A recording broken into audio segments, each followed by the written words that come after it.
정륜과 날카로움으로 지금 현재 정치권을 준엄하게 꾸짖을 수 있으시는 분이죠. 오늘도 박찬종 변호사 스튜디오에 모셨습니다. 어서 오십시오. 안녕하십니까. 예.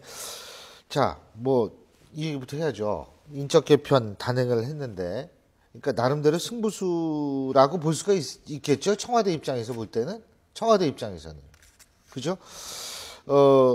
일단은 오늘 이제 총리도 발표하고 이제 다른 내정자도 쭉 내정자가 아니라 이제 특보단도 이제 쭉 임명을 했는데, 자, 그럼 여기에서 먼저 이완구 총리 내정자의 이 언급, 그러니까 총리가 되고 나서의 소감을 직접 한번 들어보고 박찬종 대표와 얘기 나눠보겠습니다.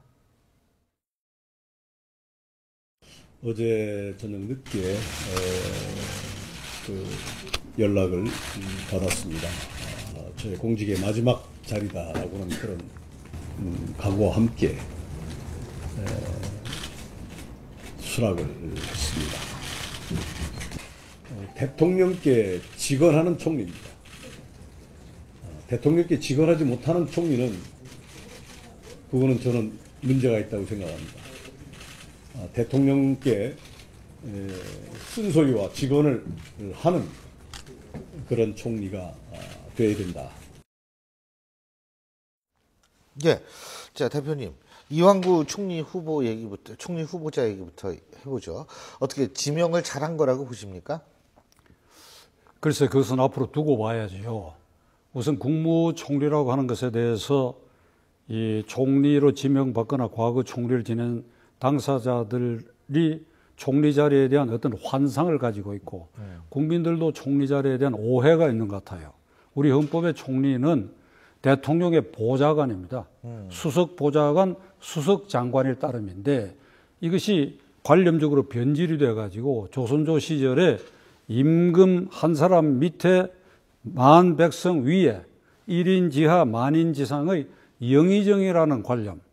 아주 금빛 찬란한 조복을 입고 그냥 임금 외에는 전부 아래 사람으로 보이는 그런 환상을 갖고 있거든요. 이건 대단히 잘못된 것이고 따라서 우리 헌법에 규정되어 있는 총리는 대통령을 보좌하며 국무총리는 대통령의 명을 받아 행정각부를 통할한다. 보좌관이에요. 그러니까 대통령이 권한을 얼마만큼 주느냐에 달려 있다고. 그러니까 오늘 이완구 총리가 아주 포부가 큰 걸 얘기를 했어요. 공직기강을 바로 세우고 경제 살리기를 통해서 국민의 고통을 해소하겠다. 그건 국무총리에게 그러한 권한을 대통령이 줄지 안 줄지 미지수입니다. 그러나 저 총리에게 제가 기대를 한다면 수석 장관으로서 정례적으로 대통령 면담을 하고 적어도 일주일에 한 번 정도는 반드시 하고 그리고 바깥의 여론을 대통령께 충실히 가감없이 보고하라. 본인도 쓴소리 한다고 그랬으니까요. 그러니까 그것만 하더라도 그는 말하자면 헌법에 규정되는 총리의 임무를 일단 성실히 한 것으로 기록될 것이다. 예. 충청도 출신이라는 것도 장점 아니겠습니까?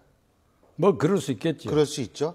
그리고 또 하나의 장점은 정치인 출신이다. 특히 정치인 출신들 같은 경우에는 이 청문회 통과가 아무래도 공인 생활을 오래 했기 때문에 청문회 통과가 이 구석에 있다 갑자기 나타난 사람들보다 훨씬 낫지 않을까 이런 생각도 할 수 있고요. 그리고 본인이 오랫동안 관료 생활을 하면서 총리가 꿈이었던 거 제가 잘 알기 때문에 그런 꿈을 의지로 가진 사람이 이렇게 맡아서 지금 제가 말씀드린 이런 걸 조심해서 하면 잘 할 수도 있을 것입니다.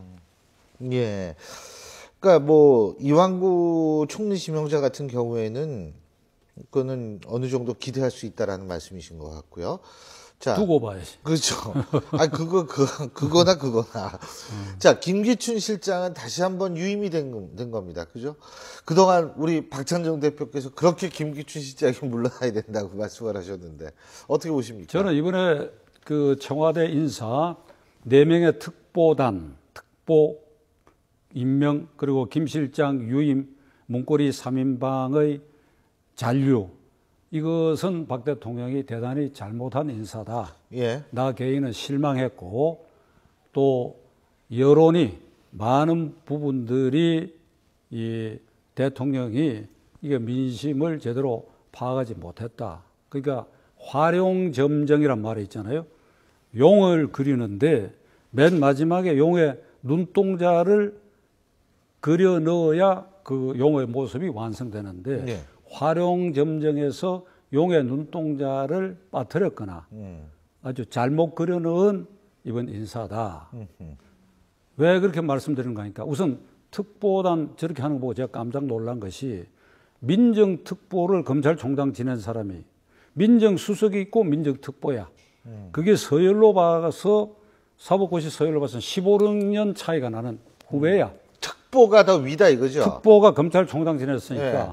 그 정도 그렇고 그 다음에 홍보수석이 있는데 또 홍보특보야. 같은 언론인 출신으로. 예. 그 다음에 사회문화수석이 있는데 사회문화특보가 있고 안보실장이 있는데 안보특보가 있어요.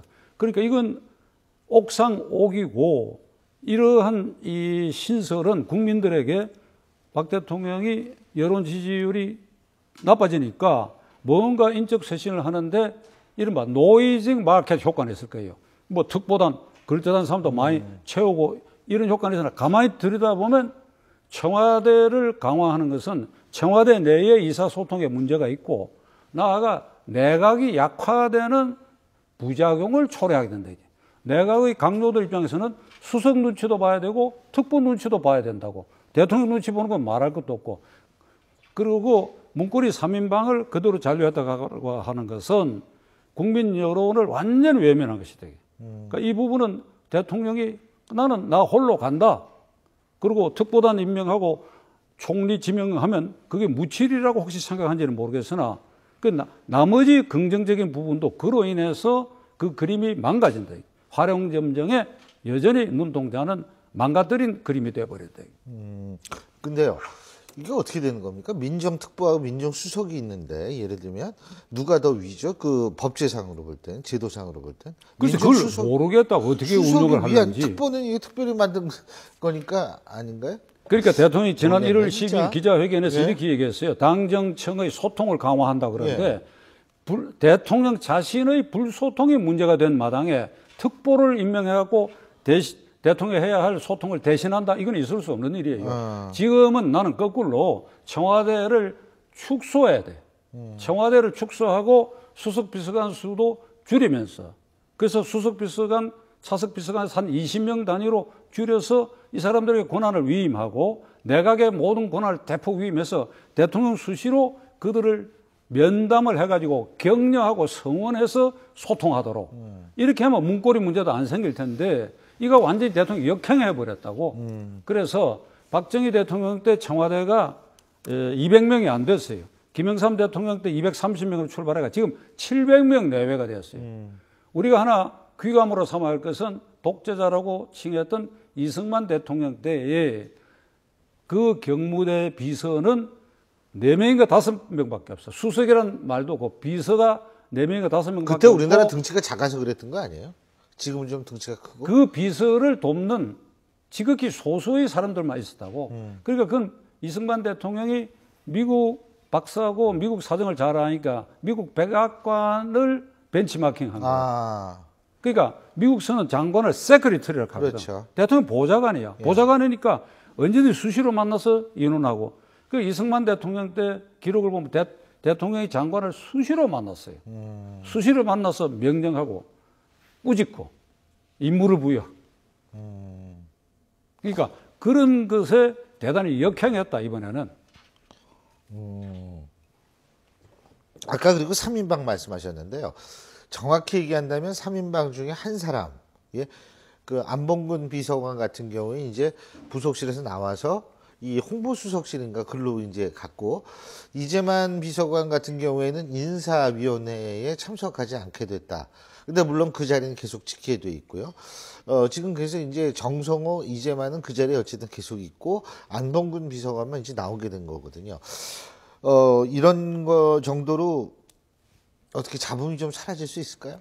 본인들이 처신하기가 대단히 어려울 것입니다. 예. 그리고 이른바 찌라시 문건이라고 하는 예. 그 문건 내용 중에는 사실과 부합하지 않는 무슨 식당에서 모임이 없었다. 그 식당이 존재하지도 않았다라든지 그래가 검찰이 무혐의라고 했지만 거기에 있는 상황은 상당히 정확하다라고 하는 것이 그 뒤에 여러 정황으로 드러났거든. 이건 시간 관계에서 지난번에도 말씀드린 생략을 하고 그러면 어찌 되느냐 문고리 3인방이 대통령이 이렇게 잔류시켜서 보직을 일부 변경해도 그게 굉장히 서툰말로 쭈글 시럽게 돼요. 본인이 처신하기에도. 그래서 나는 그 세 사람에 대해서 어떻게 그 젊은 사람들이지만 어떻게 이렇게밖에 처신을 못하는가.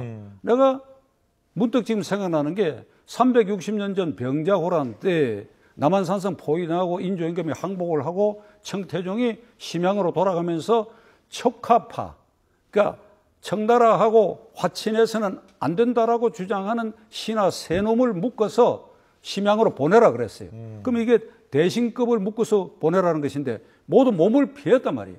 그러니까 5품, 6품, 7품 하급 관리 중에 3학사, 오달재, 윤집, 홍익한 이 사람들이 전하 저희가 가겠습니다. 그러니까 죽으러 가는 거예요. 그러니까 이 사람들이 임금에게 충성하고 말하자면 나라 일을 생각해서 누군가가 희생해야 된다면 제가 희생해야 되겠습니다. 아, 이런 하급 관리 중에 이런 우리 조상도 있는데 문고리 3인방에 나는 그 인격을 의심할 수밖에 없어요. 그대들이 어떻게 대통령이 두 번, 세 번 공개적으로 신임했으면 그걸 감사하다 그러고 대통령님 저희로 인해서 대통령님 인사의 운신의 폭도 줄어들고 계속 이런 나쁜 여론이 잇따르니 저희들을 그냥 놓아주십시오 하고 집에 돌아가서 안 나오는 겁니다. 사직서 내고. 조선조 시절에 그런 선비들 굉장히 많았지 않습니까? 뭐 퇴계 이황을 비롯해서 율곡 이 선생도 웬만한 뱃을 계속 반납했거든요. 아예 출사하지 않고. 근데 우리가 지금에 와가지고 말이지 대통령이 신임했다고 해가지고 어떻게 그건 눌러있느냐 이거야. 나는 이 방송을 통해서 나는 그 세 사람 잘 몰라요. 그리고 무슨 그 사람들에게 내가 개인 감정이 있을 수도 없고 대통령이 딱하다 이게 대통령이 딱하다. 그러니까 이거는 앞으로 다음으로 대통령 될 분들도 주변을 거느릴 때 그런 인성을 잘 테스트하고 거느려야 될 것 같아요. 지금 대통령 근데 어떻게 그렇다면은 이번 사실 청와대 입장에서 볼 때는 이번 청와대에 있어서의 인적 개편, 총리의 새로운 지명 이런 걸 통해서 지지율 반등을 모색하려고 하는 것 같은데 가능할 것 같습니까? 종합적으로 볼 때? 힘들이라고 생각합니다. 예. 오늘 여론조사가 딱 30%라는 여론조사가 나와요. 예, 오늘 나왔습니다. 그게 아주 묘한 정례 조사입니다. 한 그게 일주일에 한 번씩 나옵니다. 아주 묘한 숫자인데 예. 그거는 전화하는 시간, 그 다음에 핸드폰이냐 집 전화냐 차에 따라서 예. 2, 3% 언제든지 왔다 갔다 할 수 있는데 예.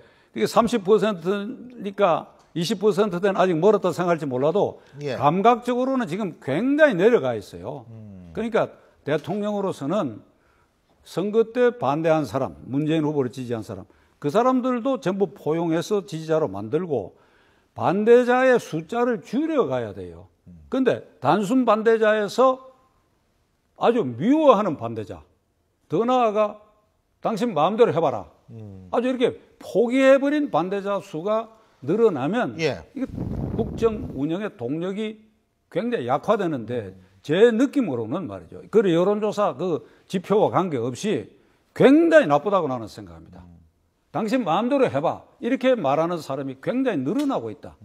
그냥 문답으로 나는 지지 안 한다. 이게 아니고 이래서는 안 된다 이거지.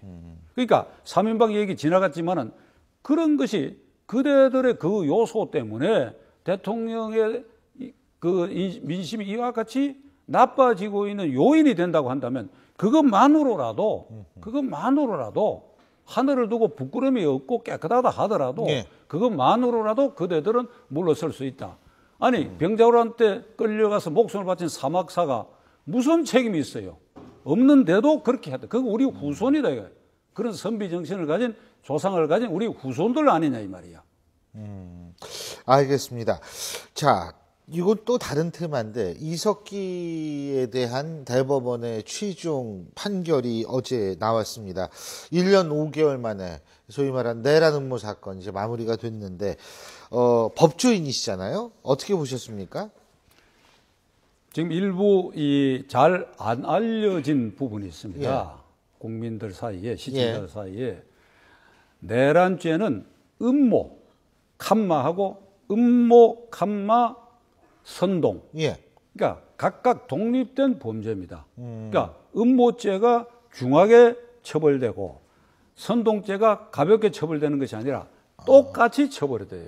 그 행위에 대해서 똑같이 위험이 있을 때는 똑같이 처벌돼요. 그러니까 음모죄가 무죄니까 헌재가 그걸 기반으로 해서 이른바 혁명 조직인 아로 조직의 실체가 없는데도 그것이 있는 것으로 잘못 판단해가지고 해산했다. 이렇게 볼 수 성립이 안 없는 된다는 것이 거죠. 예. 선동도 똑같은 위험한 것이고 어. 나는 이석기 전 의원이 하나 확실한 것은 대한민국 이 체제는 북한 체제에 대체돼야 된다고 하는 생각을 가진 게 명백하다고 봅니다. 그러면 많은 사람을 모아놓고 선동한 건 인정되거든. 그 비상사태가 생겼을 때 미군기지, 변전소, 통신소 이런 데를 습격하고 이런 얘기를 했다고. 그 선동은 선동 당하는 사람이 실제로 그 선동에 몰입해서 행동을 하느냐는 건 두 번째 문제고 그 우리 헌법체제 아래서 이 헌법체제를 부정하고 엎어버리자고 떠들고 다니는 거 이걸 어떻게 용납합니까? 그러니까 음모죄는 구체적 실행에 대한 합의가 이거는 소수 개념이에요. 두 사람 이상이 광범위하게 수백 명이 모여서 음모한다 경우는 거의 불가능한 것이니까. 그러니까 이 죄와 이 선동죄가 별개가 아니고 높낮이가 없는 것입니다. 그러면 이 선동을 통진당 전체가 이석기라고 하는 국회의원 신분을 갖고 그 개인적 추종자가 당원의 상당 부분을 차지하고 그래서 이 통진당 전체가 이러한 현상을 용인했기 때문에 그리고 기타 민주적 질서를 어긴 가령 부정 공천했다라든지 이런 걸 가미해갖고 헌법재판소의 결정이 난 것이니까 대법원 판결하고 꼭 연계시킬 필요는 없다라고 하는 것이 제 생각입니다. 그거 아주 중요한 포인트입니다. 왜냐하면 자꾸 구통진단 세력들 같은 경우에는 이걸 아전인수적으로 해석하는 경향이 많이 있거든요. 그 음모죄가 무죄니까 사법부는 죽었다 이래 버리는데. 네, 맞습니다. 그 아주 중요한 말씀이신 것 같습니다. 오늘 말씀 여기까지 듣겠습니다. 감사합니다.